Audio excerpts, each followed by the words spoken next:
You were never our priority. You were our backup plan." My father's words hung in the air like a death sentence, crushing whatever hope I had left that maybe, just maybe, I had ever truly mattered to them. For years, my parents disregarded my elder sister's harsh bullying, so I moved out at the age of 18. 6 years later, they wanted us to reconcile, so they contacted me with the awful news. But it backfires on them because my older sister, Rose, was a huge bully all my life, and living with her was sometimes terrible and tough. To be honest, Rose has ADHD. Her continual hyperactivity and aggression made her a difficult person to live with, especially during our childhood. Rose was 5 years old when I was born, and her reaction to my presence was anything but welcome. She was always uncomfortable with the attention I received from our parents. It's not uncommon for older siblings to feel jealous or displaced by a new baby, but Rose's emotions were very strong. She would throw full-blown tantrums whenever my parents spent time with me, as if my very presence offended her. All I remember from my youth is my sister snatching all of my toys. She would snatch them away without hesitation. Birthdays, which should have been pleasant occasions for me, turned into mayhem. Rose would shout, cry, and stage a theatrical scene, completely overshadowing my jubilation. Instead of feeling special on my special day, I was frequently humiliated by my sister's actions. As I grew older, Rose's actions got more targeted. She began to physically lash out at me. She would sometimes shove me out of the way, even when there was no need for it. Other times, she would bite me, which felt intentionally painful and malicious.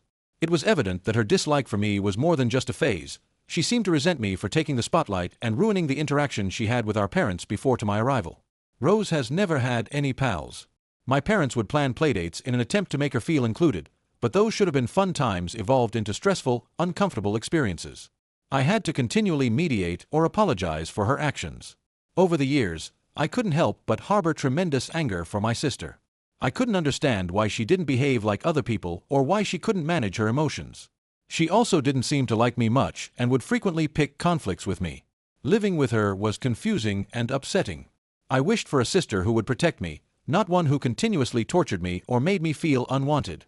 What made things worse was my parents' lack of concern for me. They adored Rose, and it seemed like they were completely unaware of how her bullying was impacting me. Every time I tried to express my emotions or explain how much her behavior upset me, they dismissed it. They'd explain to me that Rose was a special kid who required my understanding and patience at all times. Even though I was younger than her, I was expected to satisfy her demands and moods, even if it meant sacrificing my own happiness. I remember when I turned 13. I spent days urging my parents to make it a memorable trip for just the three of us. After much appealing and arguing, they finally reached an agreement.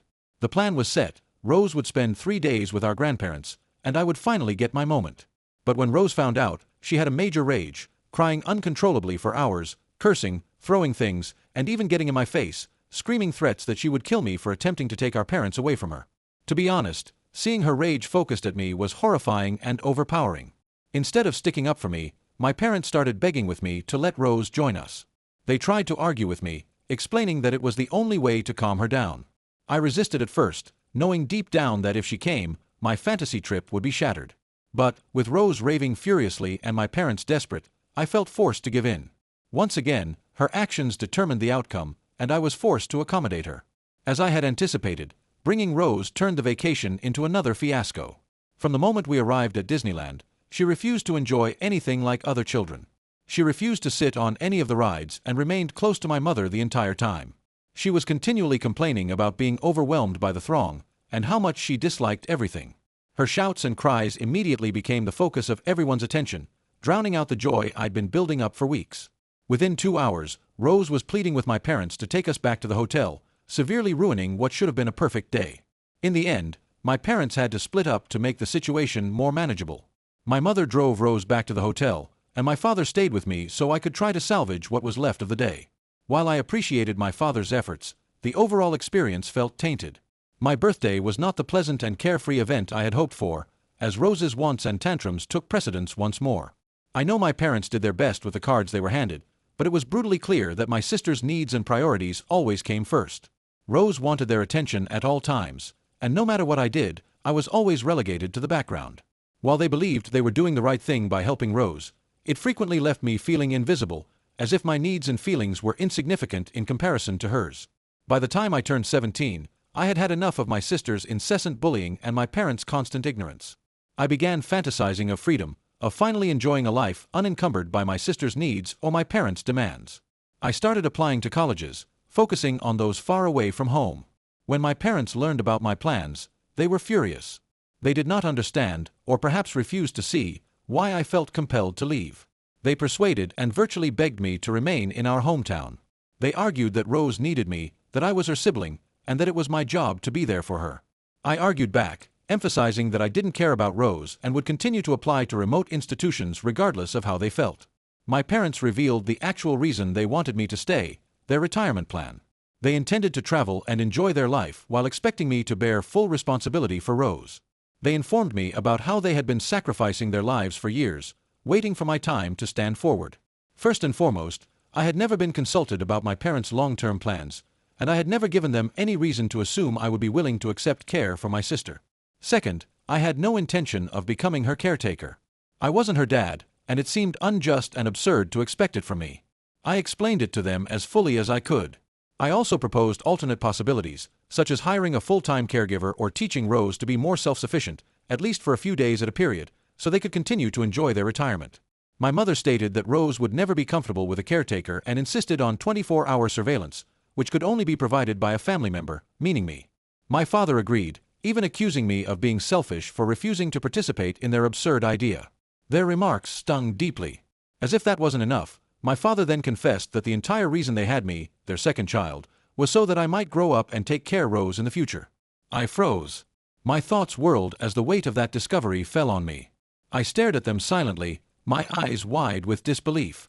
My mother instantly intervened, chastising my father for disclosing that secret and instructing him to apologize. She then tried to backtrack, stating he didn't mean it and that, of course, they loved me as well. But her comments rang hollow. The damage was done. I couldn't unhear what he said, and it was then that I realized why I'd always felt invisible in comparison to my sister.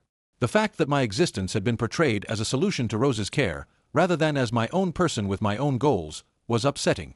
My mother insisted that Rose needed care, and that as a member of the family, I had a responsibility to her. She even argued that attending college far away would not benefit my life in any way, and that staying in our community was a better alternative. Living at home, she reasoned, would save me money on rent and other bills. I understood Rose's predicament, but did that mean I didn't deserve a life of my own? Did I have to give up my future just because she existed? The thought was suffocating. I didn't say anything to my parents at the time, knowing it wouldn't change their opinions, but within, I was more determined than ever to escape. I ignored their appeals and plunged myself into my college applications, determined to avoid them.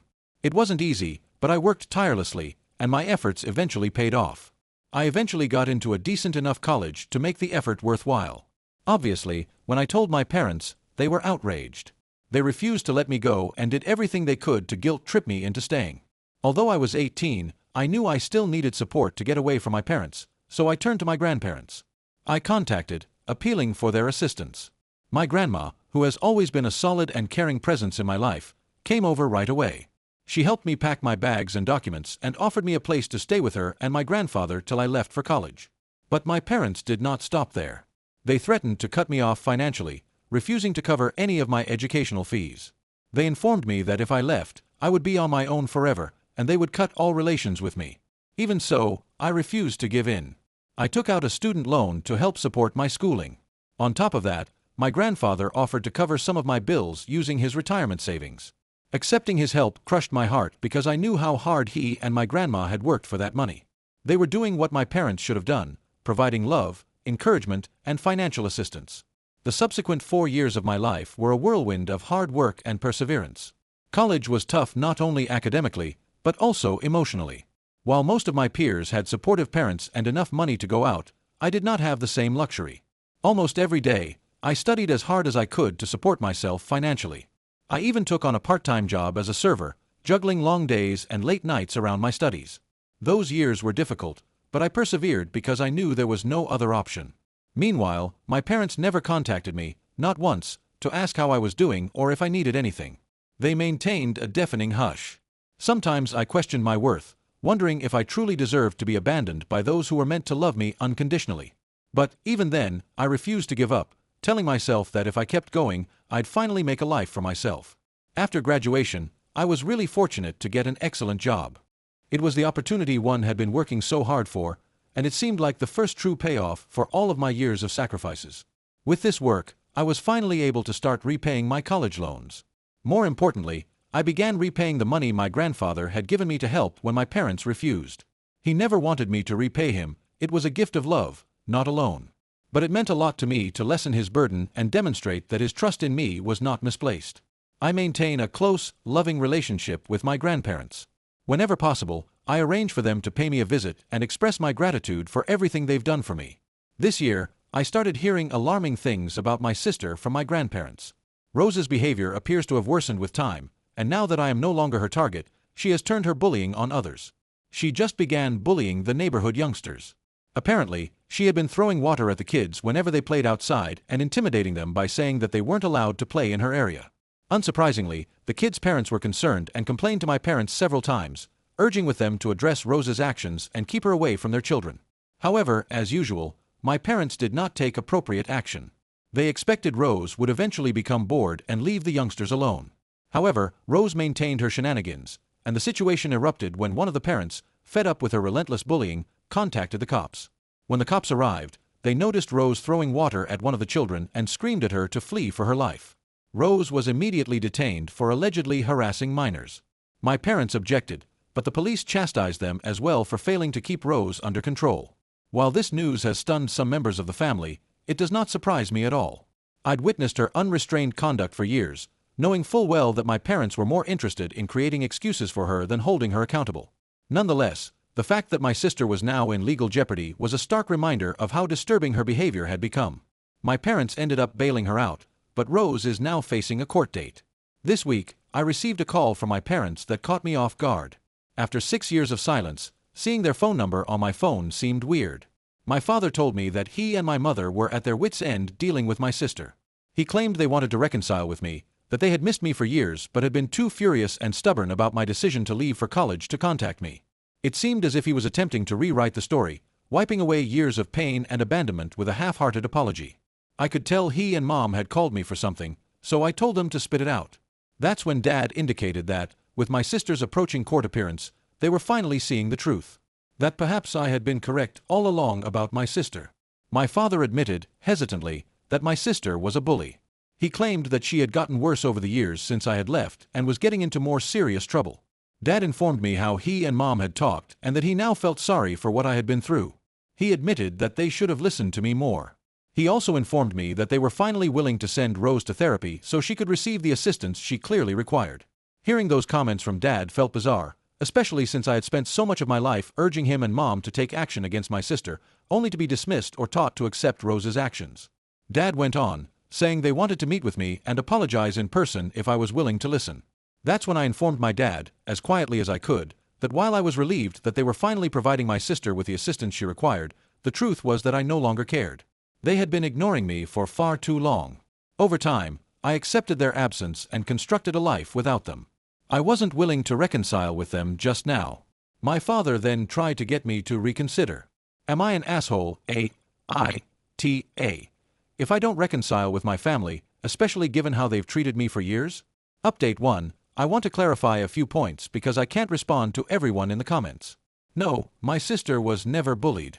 She attended a special school developed for children with similar disabilities, and it was a tiny, closely regulated environment. The school only accepted a small number of special needs kids, who were closely monitored during the day.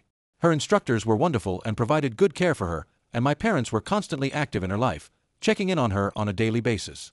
There's no way my sister was bullied at school and took out her frustration on me. The truth is that her troubles were never caused by outside influences. They were caused by how she was allowed to behave at home. My parents tolerated her frequent mistreatment of me. If she bit me, slapped me, or shoved me, she would face no consequences. Meanwhile, I was always expected to console Rose or be more sympathetic of her actions. As for why Rose was never sent to therapy, the simple reality is that it has always been too expensive for my parents to consider. Furthermore, my mother has always maintained a possessive attitude about Rose. She never let her spend much time with anyone else since she believed that only she knew Rose's needs. As a result, Rose is too reliant on my mother, who makes all decisions for her. Now that I've read through all of the comments on my post, I understand why my parents are reaching out after all this time. The explanation is obvious. They most likely require my assistance with my sister's future case. I believe they may want me to provide a character reference for her if that is necessary, or they may be hoping I can help with the lawyer bills because I make a good living and they are aware of this. After all these years, it cannot simply be about reuniting. It appears to be a desperate attempt to rectify things, especially given Rose's legal troubles. They need someone to back her up, and I assume they believe I am that person.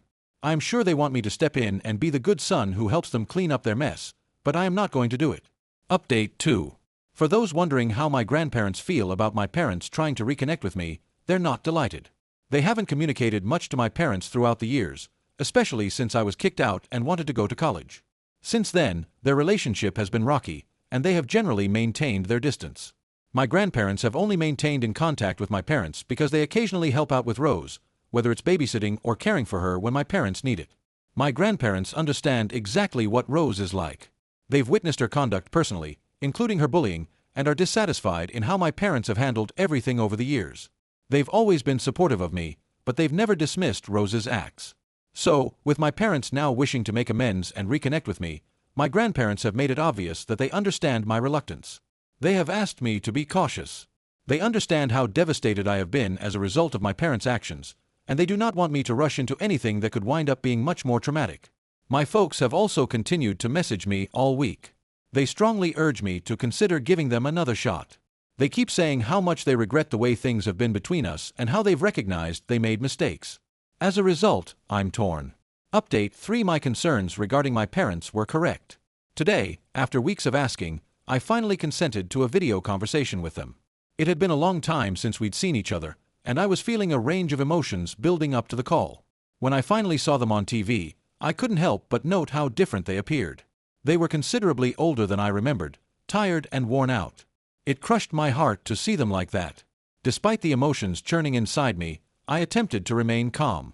We chatted about their lives, how things had gone for them, and I told them a little bit about my business. We talked about my grandparents and caught up on family news. Our talks seemed nearly regular, as if no time had gone since I last saw them. My parents apologized to me again. They appeared almost desperate in their statements, inviting me to come see them and stating that they had been thinking about me. But at that point, I couldn't hold back anymore. I questioned them outright. Why now? After all, if they genuinely missed me, wouldn't they have contacted me sooner? During college, while I was gone and needed their help, they made no effort to stay in touch. So, what changed now? Why were they so ready to reconcile after so much time apart? That's when my parents, almost unwillingly, began to divulge the real reason they had contacted me. They claimed that they were in severe need of financial assistance to care for my sister, Rose. My father told me that they had depleted practically all of their savings over the years due to Rose's ongoing medical procedures.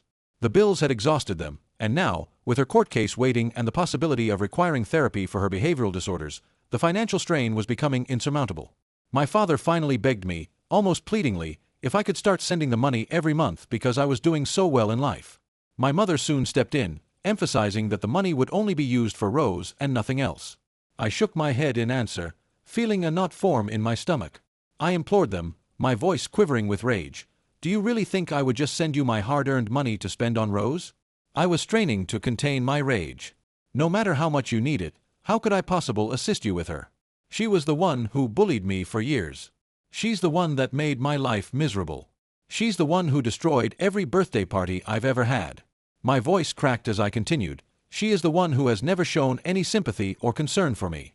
So, why should I aid her now? My history with Rose was so unpleasant, and now they expected me to jump in and be the financial rescuer for someone who had treated me so badly. It didn't make sense, and I couldn't let go of years of pain. I did not stop there, however. All of my frustration and years of bottled-up resentment came spilling out. I pointed out to my parents that they had never kept me safe from Rose.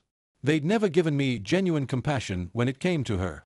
Instead, they simply expected me to follow suit, to buy into their story, and to care for her as if everything she did was something I had to accept. I was a youngster, and I needed their protection, but they had let me down several times. I explained that just because Rose has ADHD does not mean she should not be held accountable for her conduct now that she is an adult. I blame my parents and made it plain that if they had given her proper care when she was younger, things could have turned out differently now. Perhaps she would have grown into a better person, capable of realizing the pain she causes others. But they didn't. They had let her get away with so much that she was eventually jailed for pestering young children. Even after this, they kept urging me to intervene and assist her, as if I weren't her first victim. My parents attempted to argue back, but I informed them that, while I appreciated their apologies, it did not mean I would simply forgive and forget everything that had happened. My parents backed down after hearing this. They told me that regardless of whether I could help them financially, they wanted to keep working on our relationship. Mom informed me that she and Dad regretted they had made other decisions back then, but because they couldn't erase the past, they wanted to be there for me in whatever way they could going forward. On the one hand, I applauded their eagerness to move forward, but on the other, I wasn't sure I was ready to let go of all the sorrow I'd been carrying for so long. I asked for some time to think. Update 4. I apologize for the month-long gap between updates. My sister has been compelled to attend court-mandated counseling, which I believe is a step in the right way. My parents also had to pay a significant fine as a result of Rose's harassment of those children. I honestly expected my sister's punishment would be harsher, but I guess the judge was lenient because this was Rose's first formal crime. In addition, some of the children's parents have filed a restraining order against my sister. Rose is now legally compelled to stay far away from their children. If she breaks the order, she will be arrested. Now, back to my parents. Since that conversation in which I declined to grant them any financial assistance, they have not mentioned it again. We have continued to chat, but only about minor details. I guess they meant what they said and are just trying to rebuild their relationship with me. Although I am glad to be back in their life, I am not ready to resume a full connection with my family, especially with Rose. I don't think I'll ever forgive her, no matter how much time passes. The things she did to me, bullying me, making my life miserable for so many years, cannot simply be wiped. I hope that through counseling, she will finally learn to hold herself accountable for her acts. To be honest, I have no idea how long it will take, or if it will ever happen.